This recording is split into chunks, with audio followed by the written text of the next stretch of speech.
Tatgogo Klalambo looked around the compartment for the nth time, ineffectively straining against his restraints. The room was all but bare, beyond a table, a chair for the human, and a hastily constructed sitting platform for him. There was just a row of cabinets against the far wall of the compartment. Each latched door held, Tatgogo was sure, unspeakable horrors. Implements to make him talk. Implements to bring him pain. Implements he was physically trained and mentally conditioned to resist. So far, all that had happened was that a human had come in, inclined his head at him, then sat down across the table. It was seemingly engrossed in a series of thin white sheets, fastened to each other along one edge.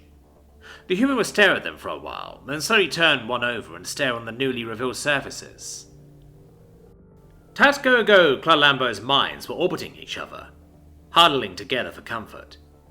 He wanted the searing pain to start. He longed for the dull ache. He prayed for the sound of his endoskeleton being broken. But all that happened was that the human across the table carefully turned one of the white sheets over. He strained against his restraints again, trying to contemplate what was in the cabinets.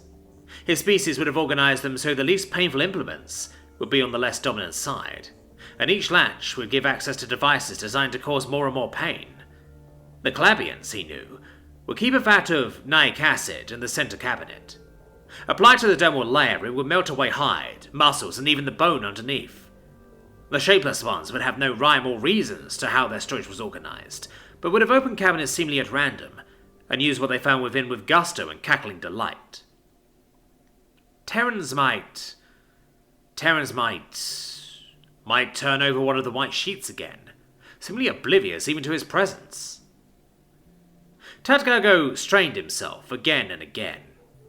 His restraints were as fast as they had been for a long time, but straining until his very soul hurt was all he could do.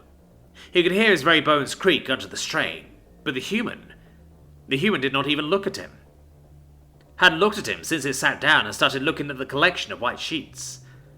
How long had it even been? Tatgogo felt his mind slip away as he tried to recall. There was hunger, but that had been there when he was escorted to this compartment and restrained.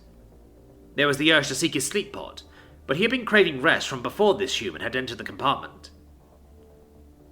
The human turned over one of the thin sheets again. Beyond that, the only movement was his eyes, moving back and forth as the human stared at the collection of white sheets.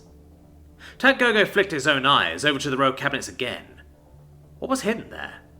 Why wasn't his visceral fluid pooling on the floor?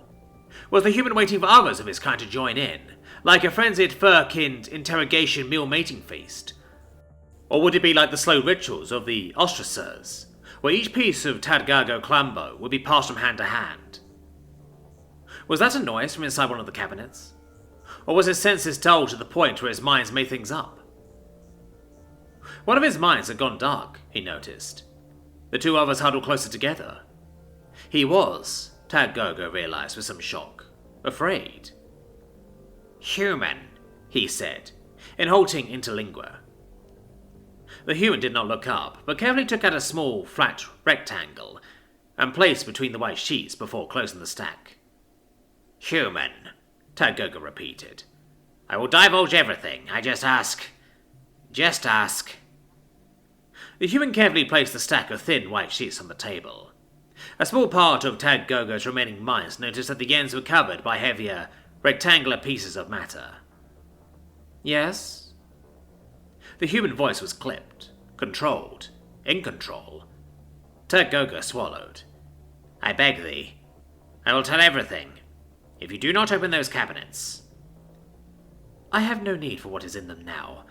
I trust I will not have a need in the immediate future. Is that a sufficient assurance?"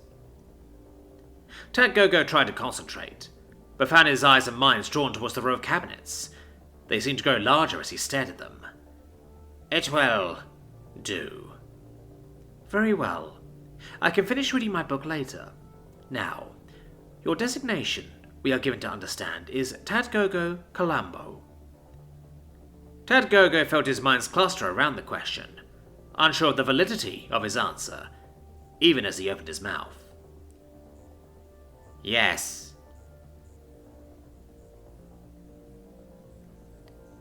And just like that, Tat Gogo told the humans everything he knew. And when he was done, the human opened one of the cabinets and gave him a standard multi-species ration pack and a water bulb.